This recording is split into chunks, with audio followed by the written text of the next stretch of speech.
And the reason is because I've tested it.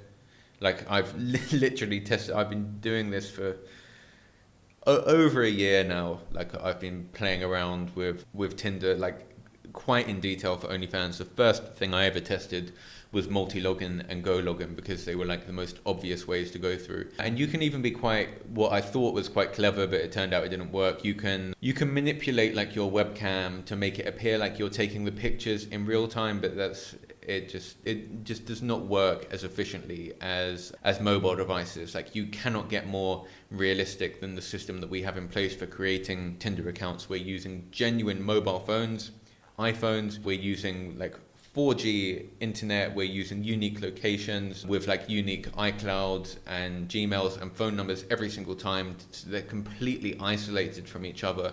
And you cannot get a more realistic scenario of this looking like a real person, which is again just leads back onto the point of why I don't really suggest Tinder automation, is because if it's hard enough to set this up with a real human doing it, like we literally have a team of people who are based here in Eastern Europe with me setting up these accounts, you cannot, no matter what like software is saying, you cannot emulate a more realistic environment than actually operating like a real phone with a real SIM card and all of these like real factors. So as much as you hear like these softwares saying that they like emulate human behavior, like again, I come from a very extensive like marketing automation background, like particularly on like Instagram and social media platforms, trying to mimic human behavior on all of these platforms, but it always leads back to the same answer, which is running real devices. As much as it's more expensive, like the return on investment is really there. Like we do the same on Instagram as well. It's the route that we went down in like my old agency.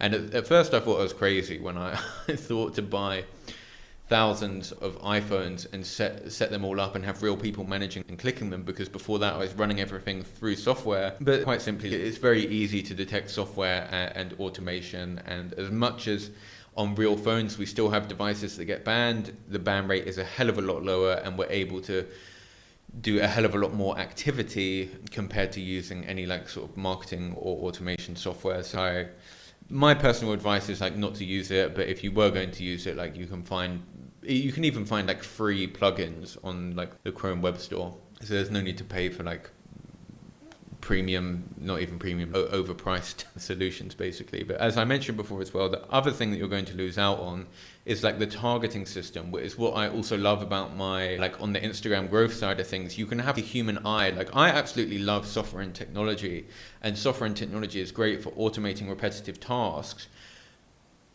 But the issue is that all of these platforms actually spend huge amounts of money and resources developing very complex algorithms for detecting, are you a robot? Is this a real person performing this activity?